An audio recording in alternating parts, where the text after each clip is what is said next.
So there's no price transparency. Is there any quality transparency out there? One of the issues we have is that because of the litigation nightmare that well, most everything's become, but you've got tort lawyers going after people in malpractice.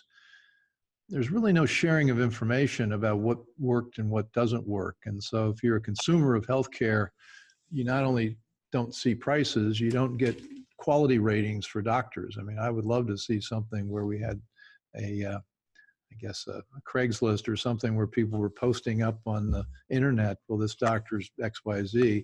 Now, maybe that's starting to happen informally, but there's certainly no formal way to judge who's a good doctor and who's a bad doctor.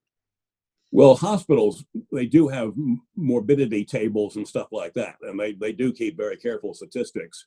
Some hospitals, of course, are simply better than others, and they have better results. They have fewer adverse results from, appendectomies or whatever. But how do we, as a potential appendectomy patient, I'll pick something else.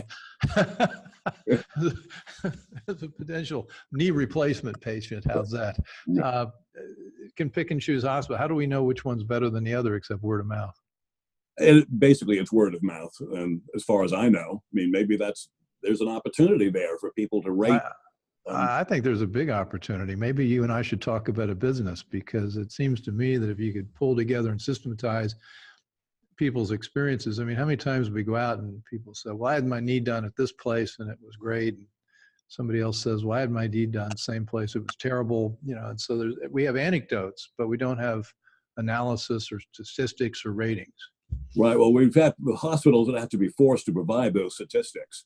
And the American Hospital Association would fight that tooth and nail, I am sure.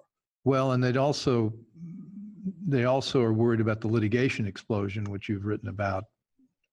Indeed. I mean, tort lawyers, we have, in the United States, is the only country in the common law world where we have what's called the American rule, where both sides pay their legal expenses regardless of outcome. Everywhere else, it's the English rule, which is the loser pays the outcome, which makes people much more reluctant to sue. And basically, this is an opportunity for lawyers to extort. I mean, they go to you and say, look, we're suing you for $100,000 and we have enough evidence to get into court, but we might lose. But anyway, you're going to have to pay $100,000 to your lawyer, pay us $25,000 to go away. And this is a plain old extortion. And tort lawyers are, they're parasites. They contribute, they create no wealth. They simply transfer wealth from one person to another and take a big chunk of it for themselves. It's a dreadful system. Unfortunately, tort lawyers are the second largest donors to the Democratic Party after labor unions.